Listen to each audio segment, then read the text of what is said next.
Durante un reciente debate público, Anaya quedó completamente expuesto al intentar deslindarse de cualquier responsabilidad y, al mismo tiempo, insinuar que la Cuarta Transformación es la culpable de todos los problemas del país.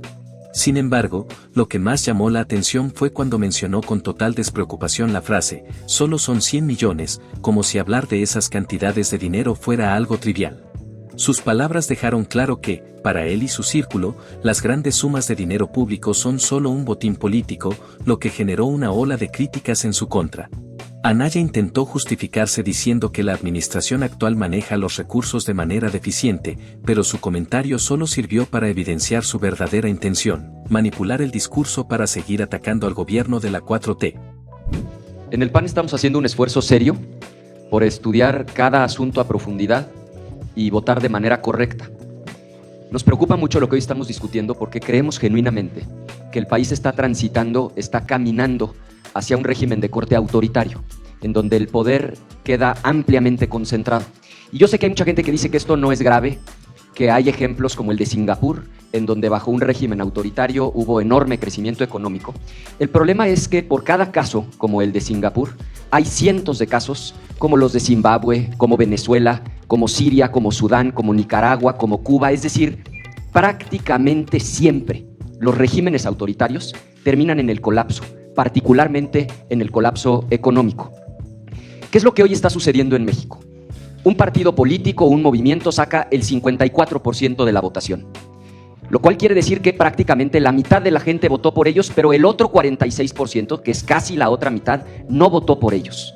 Pero a través de una serie de argucias legales y de artimañas que francamente no son éticas, se hicieron del 75% del control del poder legislativo. O sea, con el 54% de los votos controlan el 75% del poder legislativo.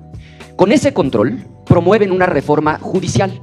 Entonces ya no solo tienen el control del poder ejecutivo, ya no solo tienen el control del poder legislativo, sino que ahora ya también van, y esto se va a materializar en junio, por el control total y absoluto del poder judicial.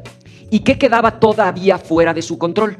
Pues los organismos constitucionales autónomos. Y hoy estamos justamente discutiendo las reformas que derivan de la desaparición de este organismo autónomo que era el INAI. Por definición, y esto no es exclusivo ni de México, ni del año 2025, en cualquier momento de la historia, en cualquier país del mundo, los gobiernos tienden a no querer transparentar cierta información.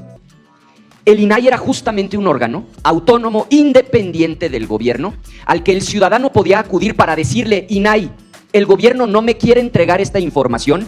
Y entonces el INAI, que no dependía del gobierno, intervenía para entregar esa información. Y el INAI servía, y el INAI era incómodo para los gobiernos independientemente del partido. Les pongo ejemplos. Cuando el presidente era Calderón, gobernaba el PAN, el gobierno no quería entregar la información completa de las fosas clandestinas en San Fernando, Tamaulipas. El INAI obligó al gobierno de Calderón a entregar esa información. Cuando el PRI gobernaba en tiempos de Peña Nieto, no quería el gobierno entregar la información relativa a la estafa maestra, este megafraude de más de 5,000 millones de pesos, y fue justamente el INAI el que obligó al gobierno de Peña a entregar esa información. Y lo mismo cuando gobernaba Morena, en tiempos de López Obrador, el INAI no quería entregar la información relativa al megafraude de Segalmex, probablemente todavía mayor que el de la estafa maestra, y fue el INAI el que obligó a entregar la información al gobierno de López Obrador. Es decir, el dilema ante el cual hoy nos encontramos es muy sencillo. Va a haber momentos, independientemente del partido en el gobierno, en el que la autoridad no quiera entregar cierta información. Vamos a pensar que un ciudadano quiere saber cuánto nos gastamos aquí en el Senado en sueldos de senadores, cuánto nos gastamos en comida para los senadores y senadoras, cuánto se gasta en los viajes. Es normal que haya una tendencia a no querer entregar esa información, pero si no la quiere entregar el gobierno, sea el legislativo, en este caso el Senado, o el ejecutivo que no quiera decir cuánto costó una obra, por qué se le asignó a ese proveedor, el que exista un órgano autónomo que obligue a la autoridad a entregar la información es en beneficio de la gente. ¿Cuál es hoy el dilema?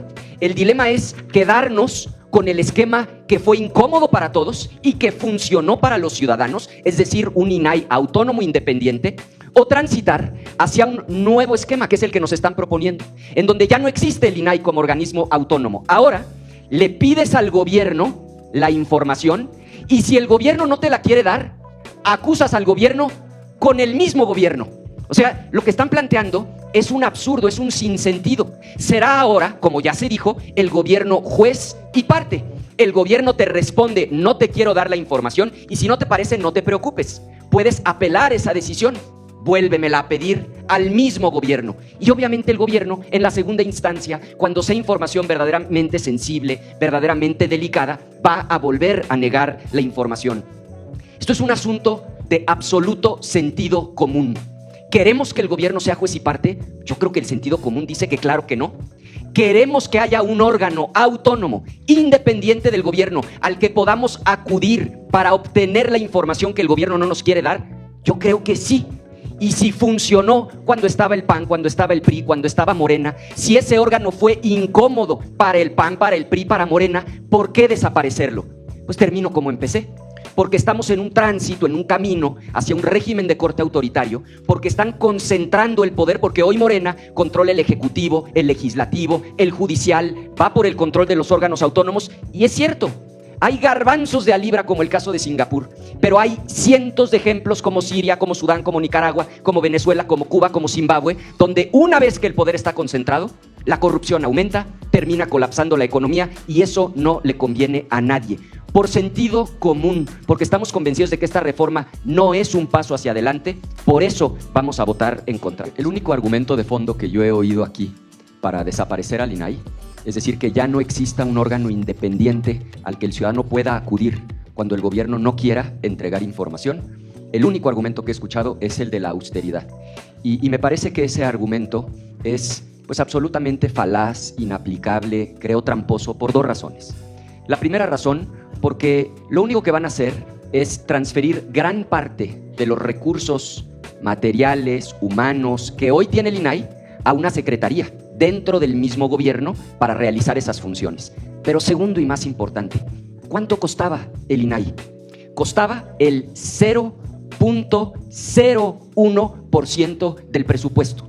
Es decir, si el presupuesto federal fueran 100 pesos, el INAI costaba un centavo, no un peso, un centavo. 0.01% del presupuesto. Entonces, en serio, por ahorrarnos el 0.01% del presupuesto, vamos a acabar con la posibilidad de que un órgano autónomo, independiente del gobierno, pueda ser el árbitro, y vamos a transitar a un modelo donde el gobierno es juez y parte. Le pides la información al gobierno, y si el gobierno no te la quiere dar, pues es el mismo gobierno el que te resuelve en segunda instancia si tienes o no derecho a obtener esa información. No aplica el argumento de la austeridad, es un ejercicio de concentración de poder que estoy convencido no le beneficia al país. Si le beneficiara, votaríamos a favor. Votamos en contra porque perjudica. Es cuanto. Gracias, senador. No obstante, su estrategia no funcionó, ya que en lugar de convencer a la gente, lo único que logró fue recordarle a todos cómo en el pasado los gobiernos del PAN y el PRI usaban los fondos públicos como si fueran de su propiedad. Mientras intentaba desviar la atención, las pruebas y antecedentes en su contra hablaron por sí solos. Su historial de escándalos financieros y desvíos de recursos sigue pesando sobre él, y cada vez que intenta acusar a la 4T, sus propias palabras lo hunden más. La frase "solo son 100 millones" demuestra el descaro con el que los opositores ven el dinero del pueblo, como si fueran simples cifras sin importancia, cuando en realidad se trata del esfuerzo de millones de mexicanos. El pueblo no tardó en reaccionar ante semejante declaración. Muchas gracias, presidenta. Muy buenos días a todas y todos ustedes. Bueno, cada poder, cada legislatura tiene el derecho a decidir cómo va a normar el país. Durante muchos años, pues hemos visto ires y venires en las distintas legislaciones. Y en un momento determinado, quienes gobernaban en un momento decidieron que las atribuciones del Ejecutivo, que eran de transparencia, dijeron, bueno, vamos a crear un organismo constitucionalmente autónomo, vamos a dárselas y que ellos lo ejecuten. Muy respetable. Pero esta legislatura, con la mayoría que tenemos, tomamos la decisión de que es momento de regresarle esas atribuciones al Poder Ejecutivo y desaparecer el organismo constitucionalmente autónomo. Creo que también eso es muy respetable, en primera. Segunda, el tema de los nombramientos, ya que tanto extrañan al INAI vigente en la legislación de derecho positivo. ¿Cómo se nombran los comisionados? ¿Cómo se nombraban? Recordemos en la última legislatura, la presidenta de la Comisión de Gobernación no me dejará mentir, que estuvimos 1 año y medio con el golpeteo de si elegíamos a un comisionado o a otra comisionada. Y el tema era que simple y sencillamente, de este lado, del lado de Morena, pues no íbamos a dejar de ninguna manera que quisieran imponernos a un comisionado o comisionada. ¿Por qué? Porque la forma de elegir es por las 2/3 partes, es por mayoría calificada. Entonces eso le servía a los otros partidos políticos para obligarte a decir, oye, vienen dos, uno tú y uno yo. Pues no, en aquel momento pues tampoco la teníamos. ¿Y qué se decidió? No nombrar a nadie. Ya ahí está el instituto que funcionó hasta que ya pues lo desaparecimos y está en tema de extinción. Entonces también es una pérdida de control político sobre las decisiones de transparencia de partidos minoritarios o de diferentes fuerzas políticas. Bien. Tercero, hablamos de austeridad. Dicen, es que el INAI cuesta el 0.01% del presupuesto. Bueno, pues el gobierno de la doctora Claudia Sheinbaum va a operar lo mismo con el 0.0001%. Si nos vamos al presupuesto consolidado del 2024, hablamos de 168 millones de pesos, de los cuales si lo extrapolamos al tema de una tercera parte, o el 35%, que aproximadamente es el costo que va a tener estas nuevas atribuciones de la Secretaría de la Función Pública, pues hablamos de 56 a 60 millones de pesos. Y ahí hay un sobrante de 100 millones de pesos. Y dicen, no, pues ¿cuánto es 100 millones de pesos? Simple y sencillamente el programa de vivienda de mi estado, de Yucatán, durante un año, para garantizar a la gente su derecho a una vivienda digna. Sencillo, ¿no? Así lo quieren ver, pues así lo exponemos. Por otra parte, la nueva legislación que le va a aplicar, que vamos a aprobar, que le va a aplicar al Poder Ejecutivo, si ya la leyeron, es extremadamente garante y además lo que se consideraba datos abiertos y se dejaba abierto, hoy lo menciona y lo dice tal cual la legislación. Por ejemplo, en el caso de hidrocarburos, te dice que tienes que mostrar hasta la lista de personas que se entrevistaron con funcionarios que tengan atribuciones para dar o asignar algún tipo de concesión o algún tipo de permiso. Ya está establecido aquí. Vámonos todavía más allá. Hablamos de eficiencia y de eficacia. Hablamos de una tercera parte. ¿Cuánto tiempo tardábamos en solicitar información si no estaba en datos abiertos? No me van a dejar mentir quienes han pedido información. Lo mínimo eran 6 meses. Lo mínimo. Ustedes pueden, también quienes nos siguen a través de las redes sociales, pueden irse al capítulo 7, desde el artículo 88 al artículo 101, y contabilizar los días. Que ahí está, que te llevaría un proceso completo. La sumatoria son 64 días. Redondeémoslo a 65 días. Y si en 65 días no te contesto, entonces judicializas.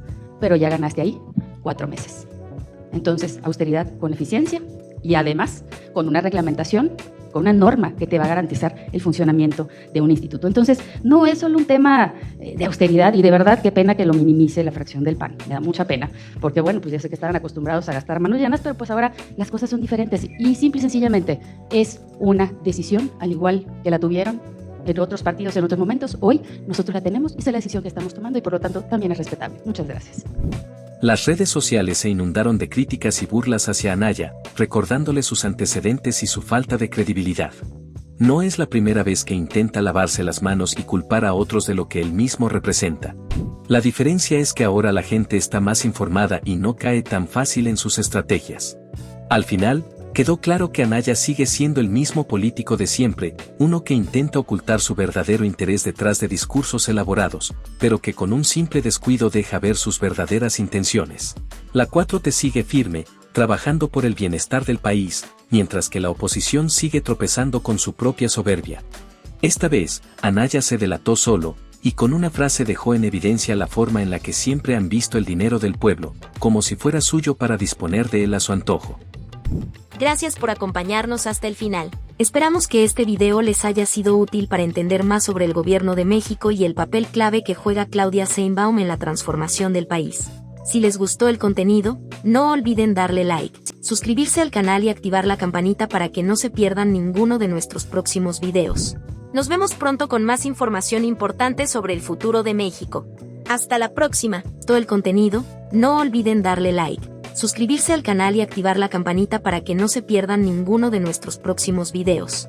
Nos vemos pronto con más información importante sobre el futuro de México. Hasta la próxima.